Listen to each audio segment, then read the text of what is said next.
The vibration of my phone cuts through the chaos of the ER like a scalpel. 3 trauma cases in the last hour, and now the device buzzes against my hip with an urgency that makes my stomach clench. No one calls during my shift unless something is wrong. I duck into the supply closet, tearing off my blood-spattered gloves. The caller ID shows Lily's name, and my heart pounds against my ribs. "Honey? What's wrong?" Her voice comes through, choked with sobs. "Mom, my key doesn't work anymore." "What do you mean it doesn't work?" I press the phone closer to my ear, straining to hear her over the hospital announcements. "I put it in and it won't turn." Lily's words tumble out between ragged breaths. I'm outside and it's raining really hard and Oscar won't stop crying in his carrier. I close my eyes, trying to picture the scene. My 12-year-old daughter standing on our porch, her backpack soaked, clutching the cat carrier while rain pours down around her. "Where's Grandma? Or Tessa?" Nobody's answering the door. I can see lights on inside, but nobody comes when I knock. Cold dread washes through me. "I'll be right there, honey. Go to the side porch where there's more cover. I'm leaving now." I burst out of the supply closet, nearly colliding with Dr. Martinez. The ER is a battlefield of stretchers and monitors, and the constant beeping of vital signs. "Gianna, we need you in Bay 3. The GSW from the pile-up needs." My daughter's locked out of the house. The words taste like panic on my tongue. "I have to go." He blinks at me. "We're swamped. Can someone else get her?" There is no one else. The truth of those words hits me with startling clarity. There never has been. I push past him toward the nurse's station, where Supervisor Wheeler is updating charts. Her eyes narrow as I approach. "Nancy, I need to leave. Family emergency." She sighs heavily. "Gianna, we're short 3 nurses already. Can it wait until—" "My father just died, Nancy."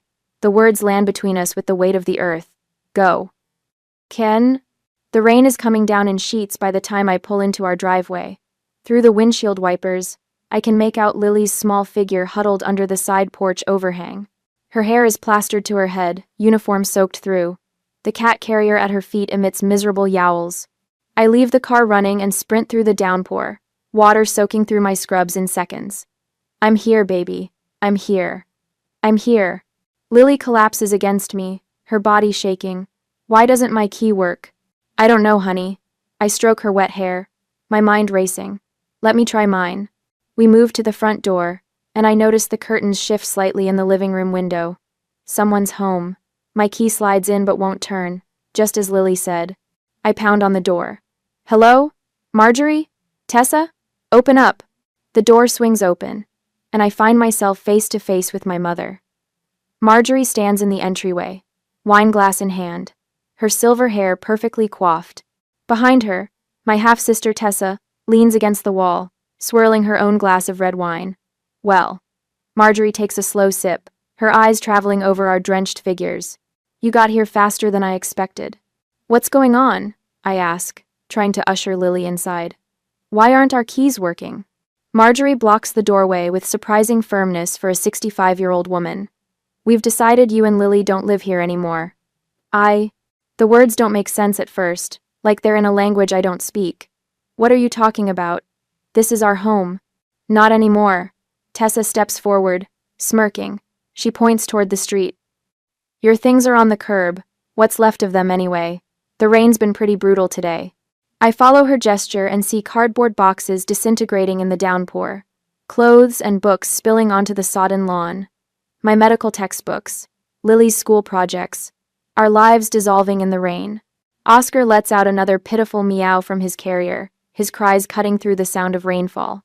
Something cold and hard settles in my chest. I look at Marjorie, at the woman who gave birth to me, who I moved back home to help when Dad got sick, and see nothing familiar in her eyes. "Understood." My voice comes out quiet but steady. Tessa's eyebrows rise, like she's disappointed by my lack of hysterics. 2 years ago, I'd given up my downtown apartment, paused a promotion track at the hospital, to move back and care for my terminally ill father, Dr. Peter Reynolds had been respected by everyone except, apparently, his own wife. I'd fallen into the familiar pattern, stepping in when others stepped back. Working 14-hour hospital shifts, then coming home to manage medications, appointments, and the household while Marjorie played bridge and Tessa visited only when it was convenient. Dad's words echo in my head. "You've always been the strong one, Gianna. I'd made an unspoken promise to hold our family together after his death. I just hadn't expected to be fighting for survival quite so literally. Come on, Lily, I say softly, turning away from the door. Let's get our things. We walk back into the rain, toward the soggy boxes on the curb. Lily's shoulders are shaking, but she doesn't cry. She's her mother's daughter. I pop the trunk of my Honda CR-V and start gathering what I can salvage. Books with warped pages. Photo albums where colors bleed together like watercolors. Lily's science fair ribbon, the ink running down the fabric. Marjorie steps onto the porch, watching us. Your father spoiled you, she calls out. This was always my house. I notice the neighbors' faces in windows across the street, watching the spectacle. Mrs. Donovan, with her hand over her mouth. The Fishers, whispering to each other behind their curtains. I walk back to the door one last time, rain streaming down my face. We'll be at the Residence Inn on 5th, I say calmly. Forward our mail. Lily tugs at my soaked scrub top. But Grandpa's books are still inside, she whispers, her voice breaking for the first time. I squeeze her hand and look directly into Marjorie's eyes. Trust me, honey, this isn't over. Something flickers across my mother's face. Surprise, perhaps, at not finding the doormat she's used to walking over. Behind her, Tessa refills her wine glass, but her hand isn't quite steady. As we drive away, I catch a glimpse of Marjorie in the rearview mirror, still standing on the porch. For a moment, I see what's always been there, not maternal love, but resentment. Resentment of the bond I shared with my father, a bond she never had. The rain drums on the roof of the car. Beside me, Lily cradles Oscar's carrier. Ahead of us, uncertainty. But for the first time in 2 years, I feel something unexpected unfurling in my chest. It feels strangely like freedom. The Residence Inn room looks like a hurricane aftermath the next day. Soggy cardboard boxes form islands across the beige carpet. Lily's school uniform drapes over the shower rod, still dripping. Oscar huddles beneath the desk, his orange fur matted and damp, refusing to come out. I've laid out every salvaged possession like artifacts at an archaeological dig, cataloging what survived the rain and what didn't. My nursing textbooks with warped pages. Lily's science project notes bleeding into illegibility. A family photo where my father's face has blurred into a watercolor ghost. Michael Porter's office. A crisp voice answers on the 4th ring. This is Gianna Reynolds, I say, pressing the phone against my ear. I need to speak with Michael immediately. It's about my father's estate. I'm sorry, Miss Reynolds, but Mr. Porter is in court today and... Tell him it's Peter Reynolds' daughter, and that Marjorie has locked us out of the house. Silence hangs on the line before the receptionist says, Hold, please. Michael's voice comes through moments later, breathless. Gianna, what's happening? I explain the situation in the clinical, detached way I report patient conditions, locked doors, changed locks, possessions in the rain. Facts without emotion. That's impossible, Michael interrupts. Gianna, your father transferred the house to you and Lily's trust 6 months ago. The room seems to tilt sideways. What? Peter put the house in a trust for you and Lily. Marjorie has no legal right to be there, let alone lock you out. I sink onto the edge of the bed, legs suddenly unable to support me. Why wouldn't he tell me? There's a letter with the documents. He asked me not to mention it until it became necessary. Lily emerges from the bathroom, her hair wrapped in a hotel towel. She watches me with eyes too old for her 12 years. I'm coming to your office, I tell Michael. Now. An hour later, I'm staring at legal documents spread across Michael's mahogany desk. Property transfer forms, trust agreements. All signed, notarized, and filed with the county. Your father was very thorough, Michael says, sliding a sealed envelope toward me. He wanted you to have this if something like this happened. The envelope bears my name and my father's distinctive doctor's scrawl. I break the seal and unfold a single page. My dearest Gianna, if you're reading this, then Marjorie has done exactly what I feared she might. The house is yours and Lily's now. It always was, in my heart. Marjorie has never appreciated what she has, not the home, not you, and certainly not me. I've watched her resentment grow over the years, especially toward you. You returned home when I needed you most, sacrificing everything. You've always been the one who carries others, even when your own shoulders are breaking. Take care of our girl, and the home will take care of you both. All my love. Dad, A single tear lands on the signature, blurring the ink like rain on cardboard. Your father knew this might happen, Michael says quietly. We have everything we need for an emergency injunction. Marjorie and Tessa are there illegally. My phone buzzes with a text from Karen Westfield, our neighbor across the street. They're rearranging furniture and painting your bedroom. Tessa's SUV has been going back and forth all day with more things. Tessa's moved in completely, I tell Michael, showing him the text. Within 24 hours of locking us out. Michael's mouth tightens. This was planned well in advance. I need to understand what we're up against, I say, the nurse in me needing a full assessment before treatment. What can they do? Marjorie is your mother. She'll use that claim you abandoned your father, that you're an unfit mother to Lily. Michael hesitates. Tessa called me this morning, actually. Said she's concerned about your mental health after your father's death. That you've been erratic. Erratic? I repeat, heat rising in my chest. She mentioned Tessa's husband Ray already has his eye on converting your father's study for the twins. Another text buzzes through from Karen. The boys are jumping on Lily's bed. I can see them through the window. Something shifts inside me. I stand and walk to the window overlooking downtown Austin. My hospital ID badge hangs from my neck, the laminated photo showing a woman in scrubs, ready to save lives. I catch my reflection in the glass eyes, hard as river stones, jawline set. I save strangers every day, I whisper. It's time I saved us. Behind me, Lily looks up from the box she's sorting. She watches me with cautious hope, like someone observing the first sprout pushing through scorched earth. This isn't about revenge, I tell Michael, turning back to the desk. It's about justice. I make 3 decisions in rapid succession, the way I triage patients in a mass casualty. I'm calling in sick for the next 3 days. I need to build our case. Michael nods, already pulling out forms. I'll file for emergency possession. Your father knew this might happen, Gianna. He left everything prepared. Back at the hotel, I find Dr. Sarah Williams waiting in the lobby with 2 suitcases. She says simply, clean scrubs, clothes for both of you, and real shampoo instead of those tiny hotel bottles. I haven't cried since finding my father's body 2 weeks ago, but Sarah's kindness nearly breaks me. Lily's teacher, Miss Bennett, arrives an hour later with schoolwork and a quiet strength that reminds me of my father. Lily's one of our strongest students. She tells me privately, and I've documented everything she's said about the situation for your records. By evening, the hotel room has transformed from disaster zone to command center. Michael has arranged a meeting with the bank manager who confirms the trust details and offers a temporary credit line against the home's equity. Your father's foresight was remarkable, the manager tells me. The trust is ironclad. The phone rings again. A number I don't recognize. Gianna? It's Eleanor, my mother's younger sister, whom I haven't spoken to in years. Eleanor?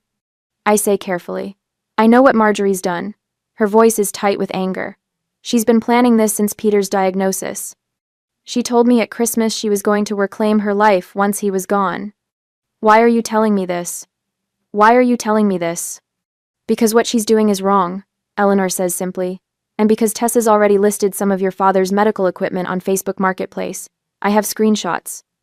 By midnight, the emergency court filing is submitted.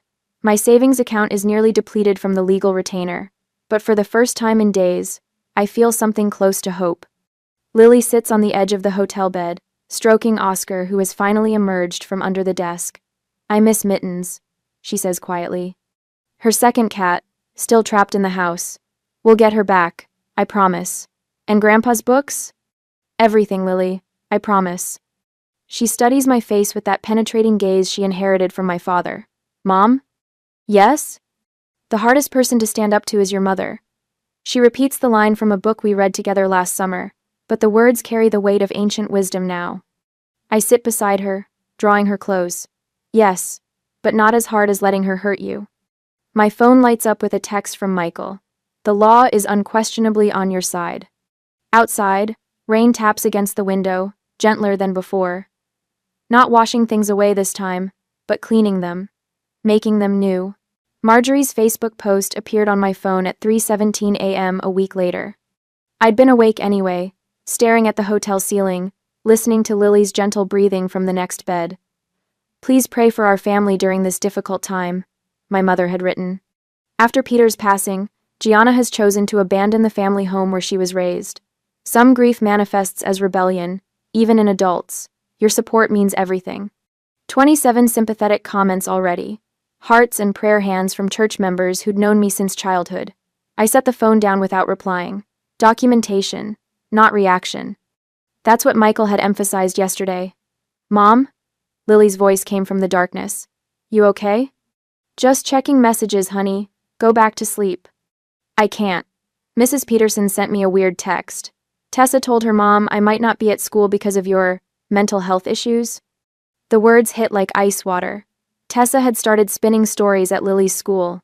By morning, the wolves were circling. Aunt Catherine called while I was in the shower. Uncle Robert, while we ate breakfast. Cousin Jennifer, during our drive to Michael's office. All of them concerned about my erratic behavior since Dad's death. They're creating a narrative, Michael said, spreading documents across his desk. Marjorie's refusing certified letters. 3 attempts already.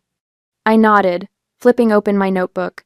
Tessa's husband Ray followed me into the hospital parking garage last night, said I was making things harder than they need to be.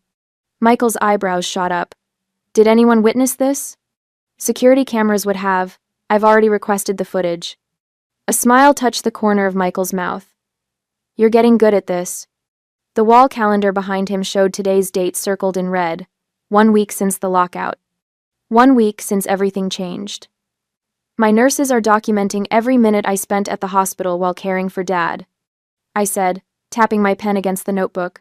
Dr. Nichols is preparing a statement about Dad's mental competency when he made the trust changes. The sheriff's office confirmed they'll enforce any court order we receive, Michael added. And I spoke with hospital administration this morning. They're offering their full support.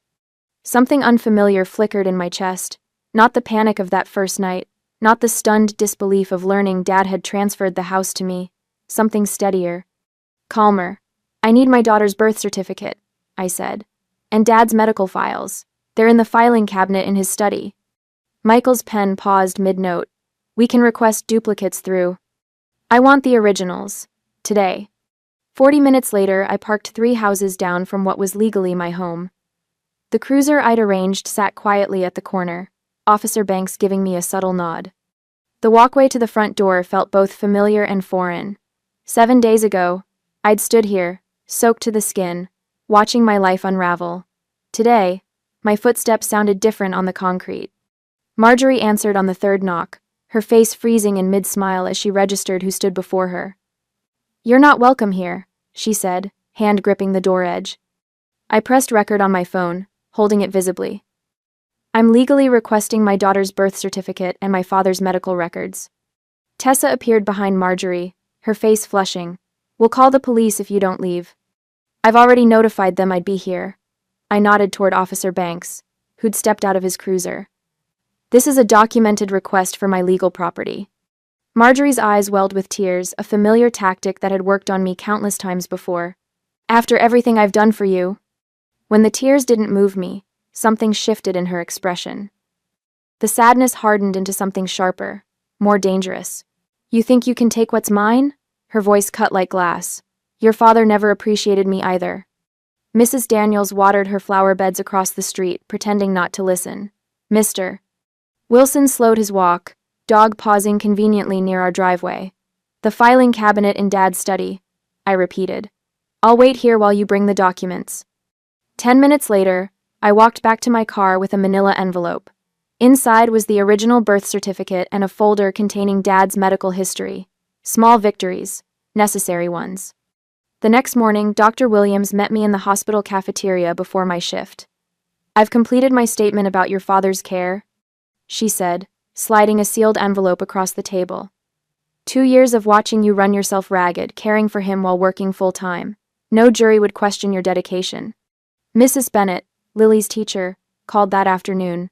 I've documented Lily's relationship with her grandfather, she said. How he attended every school function when you were working. How she read to him daily during his illness. By evening, Michael had filed an emergency possession order with 17 signed affidavits. Eleanor called, he said when I arrived at his office. Marjorie's been photographing family heirlooms for an estate sale website. I felt my jaw tighten. Dad's collection? And your grandmother's silver. The antique furniture from the library. The hospital chaplain, Father Morgan, had left a message on my phone. He'd provided a character witness statement about my visits with Dad, the prayers we'd shared, the family Bible I'd brought to his bedside. People were choosing sides. Not the sides Marjorie had anticipated. Thursday brought the shift I'd been waiting for. The judge reviewed our case and expedited the hearing date. I want to deliver this personally, Michael said, holding up the notice of eviction. His eyes gleamed with something between mischief and justice. I sat in my car across the street, watching as Michael approached the front door in his crisp suit. Marjorie answered, accepting the certified letter with obvious reluctance. Through the windshield, I watched her face as she read the opening lines. The letter trembled in her hands when she reached the declaration. Property owner, Gianna Reynolds. Tessa appeared in the doorway, phone pressed to her ear, lips moving rapidly as she called their attorney. Marjorie didn't move, the paper still clutched in her hands as Michael walked back to his car. For the first time since this began, I saw something besides manipulation in my mother's expression. Understanding. The realization that I wouldn't back down. That evening, Michael spread our documentation across his conference table like a general mapping a battlefield. Court affidavits from 3 of Dad's doctors confirming his mental competency. Trust documents with the ownership transfer timeline highlighted. The photographs I'd taken of our belongings on the curb, rainwater seeping through cardboard, Lily shivering under the porch light. The calendar is particularly powerful, Michael said, pointing to the color-coded schedule I'd maintained. Green for Dad's appointments, blue for medication changes, red for emergency room visits. 2 years of caretaking condensed into 12 meticulous pages. And these, he added, tapping the financial records, showing every mortgage payment I'd made. Every utility bill I'd covered while Marjorie spent her widow's pension on bridge club dues and weekend trips to Galveston. The law doesn't care about feelings, Michael said, gathering the papers into a leather portfolio. It cares about facts. My phone buzzed as I pulled into the hotel parking lot that evening. A text from Michael. Court date moved up. Tomorrow 9 a.m. Lily sat cross-legged on the hotel bed, Oscar purring in her lap, when I told her. What happens if we lose, Mom? Her voice sounded so small, nothing like the confident 12-year-old who'd aced her science presentation last month. I sat beside her, running my hand over Oscar's soft fur. We won't. Your grandfather made sure of that. Later, after Lily fell asleep, I opened the folder I hadn't shown Michael. Inside was a handwritten letter from Dad to the judge, dated 3 weeks before his death, explaining why he'd transferred the house to me instead of his wife of 40 years. His elegant doctor's handwriting filled 3 pages with truths Marjorie never wanted exposed. Tomorrow the final battle. But tonight, for the first time since the rain-soaked lockout, I slept without waking. The courthouse gleams like a fortress in the morning sun as I adjust my blazer. No scrubs today. Today I am not Gianna the nurse, but Gianna the plaintiff, fighting for what's rightfully mine. Lily stands beside me, her posture straight despite her trembling hand in mine. Ready? Michael Porter asks, briefcase bulging with our ammunition. I nod. We've prepared for this. Inside, the polished floors reflect our determined faces. Courtroom B smells of furniture, polish, and nervous sweat. I scan the room and freeze Marjorie and Tessa already seated, heads bent in conspiratorial whispers. My mother looks up, her practiced smile faltering when she sees the calm in my eyes. No hysteria. No begging. Just quiet certainty. Michael begins arranging documents on our table. The judge assigned to our case is thorough. She'll appreciate our attention to detail. Will they make me talk? Lily whispers, her eyes fixed on Tessa's twin boys slouching in the back row. Only if you want to, I tell her, though Michael had prepared her just in case. Judge Harriet Caldwell enters, her silver hair pulled back severely, eyes missing nothing. Reynolds family trust dispute, temporary possession hearing, she announces, settling into her chair. Michael rises first, presenting a leather portfolio. Your Honor, we've prepared a complete timeline documenting Dr. Peter Reynolds' decisions regarding his property. He unfolds a chart, dates, signatures, witness statements, irrefutable evidence of my father's intentions. We have affidavits from 3 separate physicians confirming Dr. Reynolds was of sound mind when he transferred property ownership. Michael continues, placing documents before the judge. His oncologist, neurologist, and primary care physician of over 2 decades. Michael pulls out financial records next. Bank statements demonstrating Mrs. Marjorie Reynolds' minimal financial contributions to household expenses, while Miss Gianna Reynolds covered property taxes and maintenance costs alongside her father. I notice Marjorie's attorney shifting uncomfortably. Tessa's face darkens with every new document Michael presents. Additionally, Michael says, tapping his tablet, we have video deposition from attorney James Wilson, who prepared the original trust documents. The courtroom screen flickers to life. My father's attorney appears, gray and dignified. Dr. Reynolds was explicit in his wishes. The property was to transfer to his daughter Gianna and granddaughter Lily's trust upon his death. He had concerns that Mrs. Reynolds might attempt to circumvent his intentions. Marjorie's gasp is audible across the room. Our final witness approaches Miss Patricia Hendricks, Lily's school counselor, a woman with unshakable professionalism. Lily has exhibited significant distress since being forcibly removed from her home. She testifies. Nightmares, anxiety, decreased academic performance. The stability of her home environment was critical following her grandfather's death. I squeeze Lily's hand under the table. She's staring straight ahead, chin raised just like my father's used to be when facing a difficult diagnosis. The judge nods. Let's hear from the respondents. Marjorie's attorney rises. Gordon Shaw, expensive suit, artificial smile. Your Honor, this entire situation stems from a tragic misunderstanding. Mrs. Reynolds had every intention of allowing her daughter and granddaughter to remain in the house temporarily.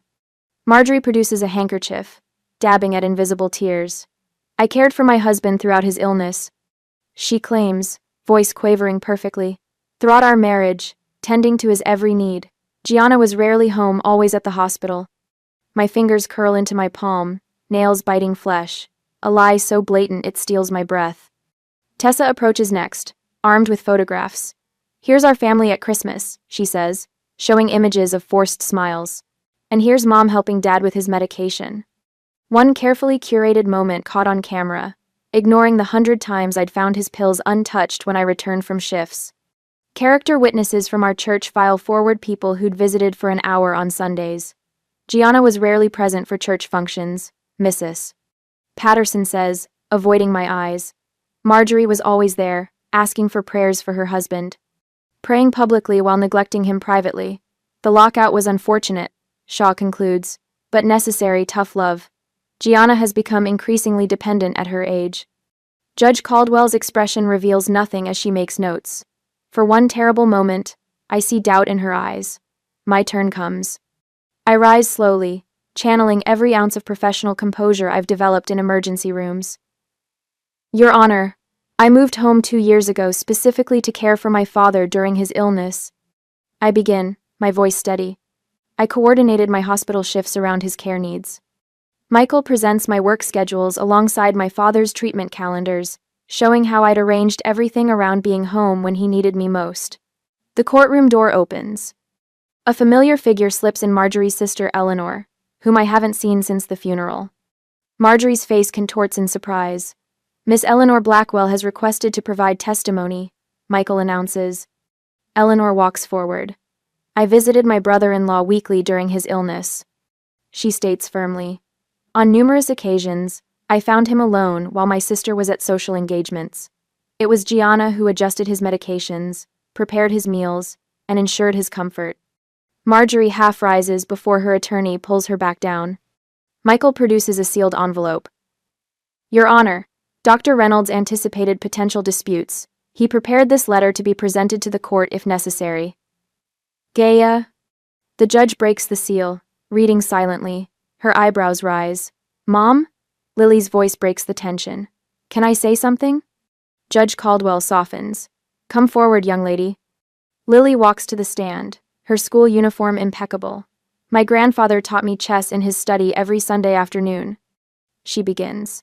Even when he was really sick, he told me the house would always be there for Mom and me, that he'd made sure of it. He said Grandma didn't appreciate what she had. Tears build in my eyes, but I blink them back. Dignity, not drama, will win this fight. I just want to go home, Lily finishes simply. I could launch into details about Marjorie's neglect. Instead, I say, the documented evidence speaks for itself, Your Honor. Marjorie stands abruptly. She manipulated her dying father, she shouts, pointing at me. Peter wasn't thinking clearly. Mrs. Reynolds, control yourself, Judge Caldwell warns. During the recess, Michael steps into the hallway. Tessa's husband Ray follows him. A security camera captures Ray's threatening whisper. You'll regret taking this case. Back in session, Marjorie's attorney challenges the trust documents. His argument backfires when it becomes clear they'd known about the trust for months, their signatures on file. Mrs. Reynolds, these medical records indicate you attended only 3 of your husband's 27 oncology appointments, Judge Caldwell observes. Is that correct? Marjorie fumbles for an explanation. Tessa leans toward her attorney, whispering urgently. I catch fragments. Already spoke with the agent about listing. The judge's head snaps up. What agent would that be, Mrs. Peterson? Tessa blanches, realizing her mistake. A reporter sits in the back row. Marjorie approaches him during the next break. My ungrateful daughter abandoned her father, and now wants to steal my home. My colleagues from Austin General file into the courtroom, a silent wall of support. Judge Caldwell closes her folder with finality. I am granting temporary possession of the property to Gianna Reynolds and Lily Reynolds, effective immediately. Sheriff's Department will escort Mrs. Marjorie Reynolds and Mrs. Tessa Peterson from the property by 5 p.m. today. Final hearing is set for 3 weeks from now. Marjorie collapses back in her chair, her performance finally faltering. Outside the courtroom, her attorney approaches Michael. We should discuss settlement terms. I shake my head. We're past the point of negotiation. In the hallway, Tessa and Ray argue loudly. You said this would be easy, he snaps. Now where are we supposed to live? I lead Lily toward the exit. The sunlight outside feels different, somehow cleaner, brighter. Is it over? Lily asks, looking up with cautious hope. Almost, I tell her, keys already in hand. We're going home. The phone rang at 7:15 a.m. I stared at the caller ID, my thumb hovering over the screen. Mother. 3 days before the final hearing. Gianna, Marjorie's voice quavered when I answered. I didn't sleep all night thinking about this situation. I said nothing, letting the silence stretch between us. I'm still your mother. Her voice broke. Family should come first. You know that's what your father would want. I stirred my coffee, watching the cream swirl. Dad made his wishes very clear in the trust documents. People are talking, Gianna. The whole church is praying for reconciliation. The wobble in her voice hardened. Pastor Williams called yesterday. He reminded me that Christian forgiveness requires reconciliation. My phone buzzed with an incoming text. Uncle Robert, we need to find a compromise before Thursday. This is tearing the family apart. Tessa's boys are devastated, Marjorie continued. They've already moved their things into the upstairs bedrooms. Now they have to pack again. Those rooms never belonged to them. I said quietly. We could share the house, Marjorie pressed. You and Lily take the main bedroom and study. We'll take the guest room and den. Common areas can be... No. The word fell between us like a stone. You're being cruel, Gianna. Her voice sharpened. What happened to the daughter who nursed her father for 2 years? Who put everyone else first? She got locked out in the rain. I ended the call as another text arrived. I set my phone face down on the counter, my hands trembling slightly. Mom? Lily stood in the doorway, Oscar winding around her legs. Was that Grandma again? Yes, honey. I forced a smile. Nothing important. Michael called an hour later. Marjorie's attorney filed a motion this morning. They're requesting a mental health evaluation, claiming your grief has impaired your judgment. My stomach clenched. Can they do that? It's a delay tactic, Michael said. But the hospital called me too. Someone filed an anonymous complaint questioning your professional stability. The word struck like physical blows. 2 years of night shifts while managing Dad's care. Never missing a medication schedule. Documenting every treatment. The school principal left a message. I told him.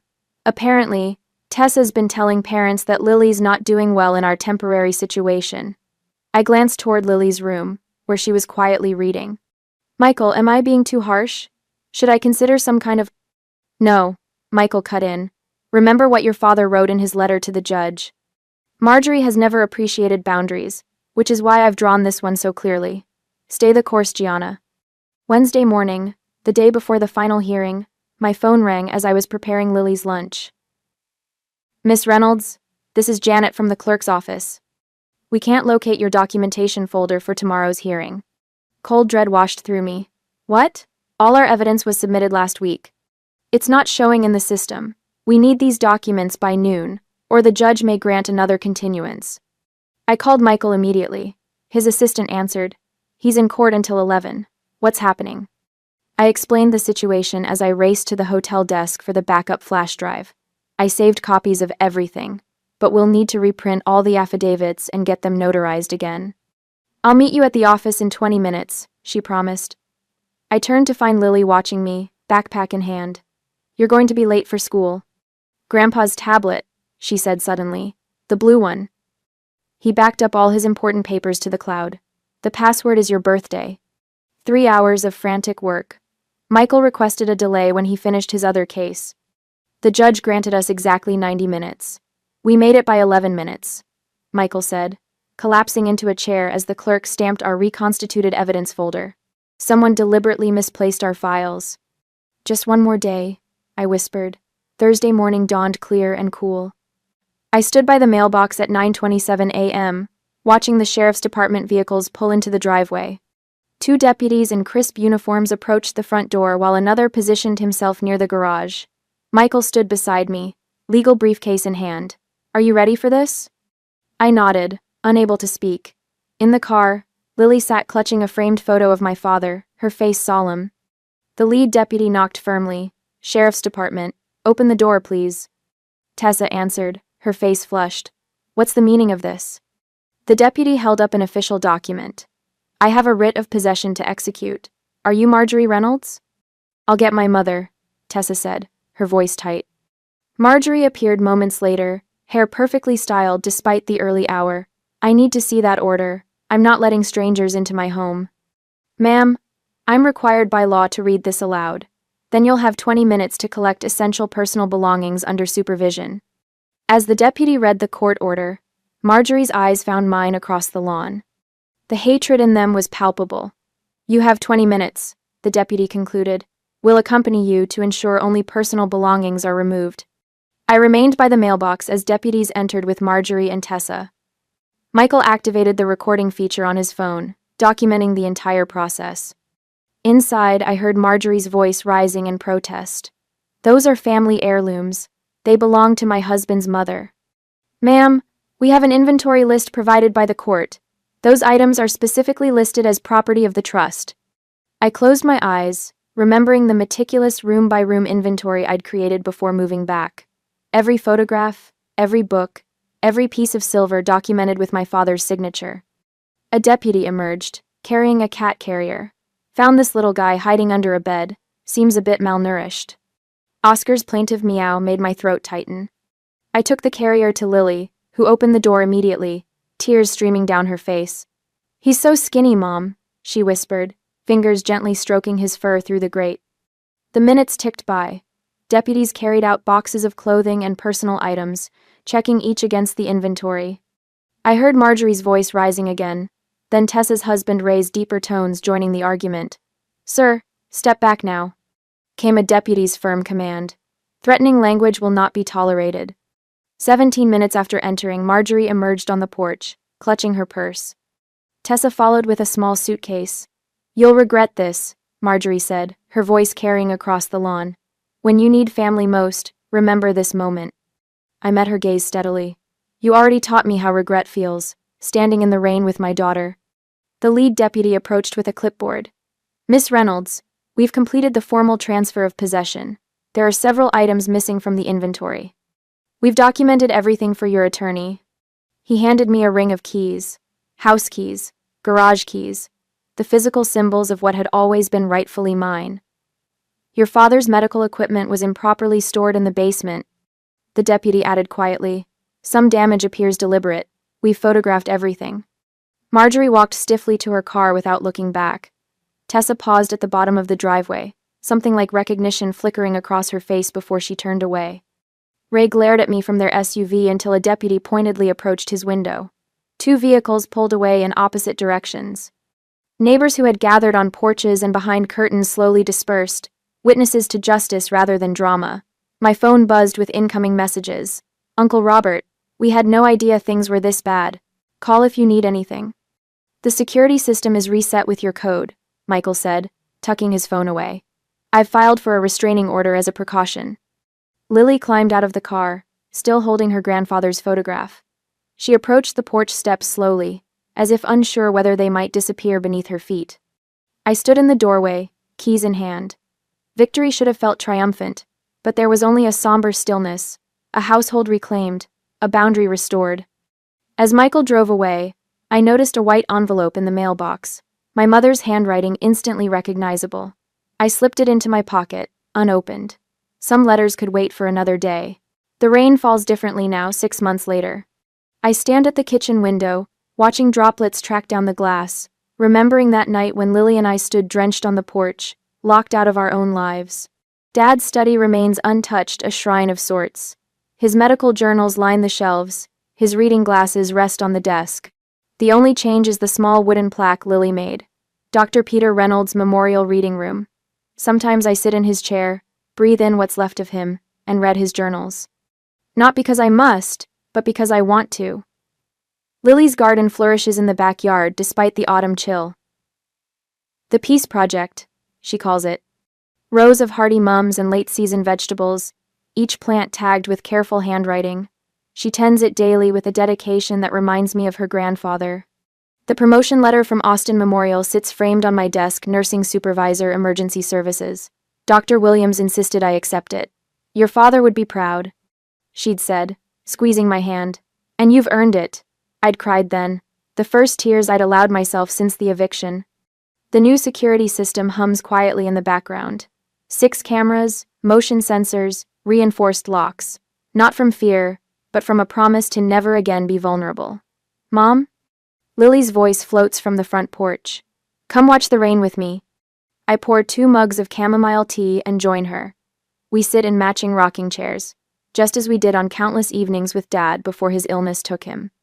The rain falls steadily, turning our yard into a glistening canvas. It's raining just like that day, Lily says softly, fingers wrapped around her mug.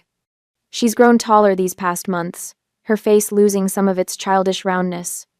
The trauma aged her, but the healing has given her a quiet strength. Yes, I say, watching water sheet off the new porch roof. Same weather, different feeling. Lily rocks gently, her eyes tracking the rainfall. This is our home now, she says, not a question but a statement of hard-won truth. I reach across the space between us, squeezing her hand. It always was. The rain that once symbolized our rejection now sounds like a lullaby, nature's percussion, accompanying our evening ritual. Later, I sit at my desk, journal open before me. Therapy homework, technically, but it's become more than that. Tonight's prompt stares up at me. How has your definition of strength changed? My pen hovers, then begins to move. Strength isn't just endurance. For so long I thought being strong meant carrying everyone's burdens, never complaining, always saying yes. I confused sacrifice with love. But real strength knows when to draw lines, when to say no, when to protect what matters most. The hospital committee invitation sits unanswered beside my journal. 6 months ago, I would have accepted immediately, stretching myself thinner in the name of dedication. Now, I see the request differently. Time with Lily is not negotiable. Some boundaries aren't betrayal, they're preservation. I glance at the framed quote on my wall. Dad's handwriting is familiar as my own. Strength isn't carrying everything, it's knowing what to put down. Quote. Oscar, now healthy and plump, jumps onto the desk and settles on my journal. His purr vibrates against my hand. Another small victory, the cat who once cowered during those hotel weeks, now sprawls with confident abandon. Last night, Lily slept through until morning. No nightmares, no anxious midnight calls. The first time since the lockout. I'd stood in her doorway at dawn, watching her peaceful breathing, and felt something tight inside me finally release. Dad's medical equipment, the hospital bed, the oxygen concentrator has found new purpose. The donation to Austin Community Clinic came with a single condition, a plaque honoring Dr. Peter Reynolds. Service transformed into legacy. Friday movie nights have become sacred ritual. Just Lily and me on the sofa, bowls of popcorn balanced on our laps, Oscar wedged between us. The family we've chosen, small but mighty. At the hospital, Jessica, a young nurse with haunted eyes, sought me out last week. My mother keeps taking my paycheck, she'd whispered. Says I owe her for raising me. I'd recognize the shame in her voice, the confusion of obligation twisted into exploitation. Let me share something I learned the hard way, I'd told her, pulling out the caregiver rights guide I'd created. 20 pages of resources, legal protections, and boundary scripts. The project that grew from our pain, now helping others navigate their own. Lily's school presentation, What Makes a Home, won first place last month. Her teacher called it surprisingly mature. On the final slide, Lily had written, "A home isn't just walls and a roof. It's a place where you're safe to be yourself." The spare bedroom that once collected dust now hosts Sarah, a traveling nurse whose apartment flooded last week. The same colleague who brought us clothes during those first desperate hotel nights. Circles completing themselves. My phone chimes with a notification. A Facebook post from Tessa showing her and Marjorie arguing over furniture at an estate sale. The comments section brims with their public drama. I quietly block both accounts. Eleanor's message arrived yesterday, tentative, hopeful. Maybe it's time for healing? She'd written. Family should find its way back together. My response took hours to craft. Eleanor, I value your place in our lives, but reconciliation requires acknowledgement and change. Neither has happened. My door remains open to you, but my boundaries with Marjorie and Tessa are not negotiable. The unopened letter from Marjorie sat in my desk drawer for months. I finally read it last night, 5 pages of justifications, selective memories, and subtle blame. No apology. I filed it away without response, choosing peace over the exhaustion of engagement. The rain intensifies as evening deepens. Lily brings her watercolors to the porch, capturing the glistening yard in blues and purples. I watch her work, struck by how her fingers move with certainty across the paper. Wind stirs the chimes hanging from the eave, the ones Lily and I made from Dad's medical alert tags. They catch the light from the porch lamp, sending gentle music into the damp air. Some storms wash things away, I say, watching raindrops catch in Lily's hair. Others help things grow. Lily looks up, brush poised mid-stroke. I like this storm better. The security light flickers on as dusk settles, illuminating the handmade sign at the end of our driveway, Reynolds Residence. Not a declaration of ownership, but of presence, of persistence. Have you ever had to choose between family peace and your well-being? What boundaries did you need to set to protect what matters most?